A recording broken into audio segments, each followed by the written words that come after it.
১ May ২০০৭ London School of ইকোনমিক্সের Bangladesh student association কর্তৃক আয়োজিত অনুষ্ঠানে উপস্থিত দর্শক, শ্রোতা এবং সাংবাদিকদের প্রশ্নে বিভিন্নভাবে জননেত্রী শেখ হাসিনা তার অভিব্যক্তি ব্যক্ত করেছেন।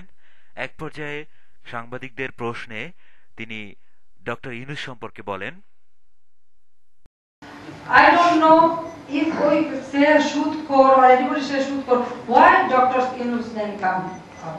I don't understand that. Because লিখতে বের হয়ে যে পার্টিও করছিলেন, ইলেকশনও করছিলেন। আর যারা পার্টি করে পার্টি অর্গানাইজ করতে পারে না, আর যারা ইলেকশন করলে জামানত ধরে রাখতে পারে না, তারা এখন সিদ্ধান্ত নেবে আওয়ামী লীগের। মন্তব্য হচ্ছে আমার 2800 কাউন্সিলর, তারাই ভোটার। একটা কাউন্সিলর যদি বলে যে আপনাকে চাই না, আমি থাকবো না।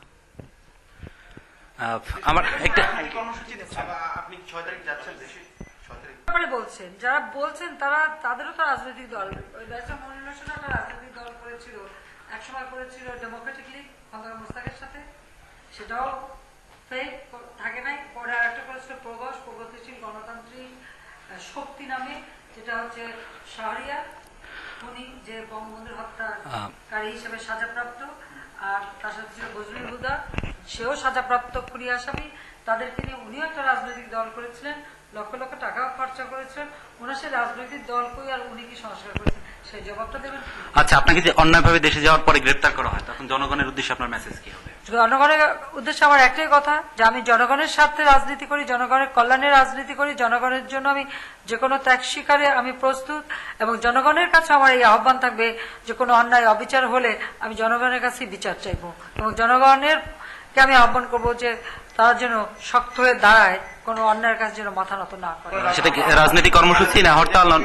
বের করে দেওয়ার জন্য আবার দেওয়া হচ্ছে।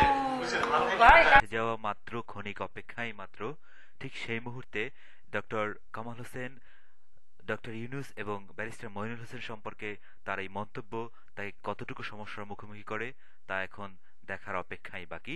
সেই অপেক্ষার প্রত্যাশায় আমি বিদায় নিচ্ছি। Arfin Sohag, London School of Economics, London. আপনাদের সবাইকে অন্তুষ্ণ শুভেচ্ছা।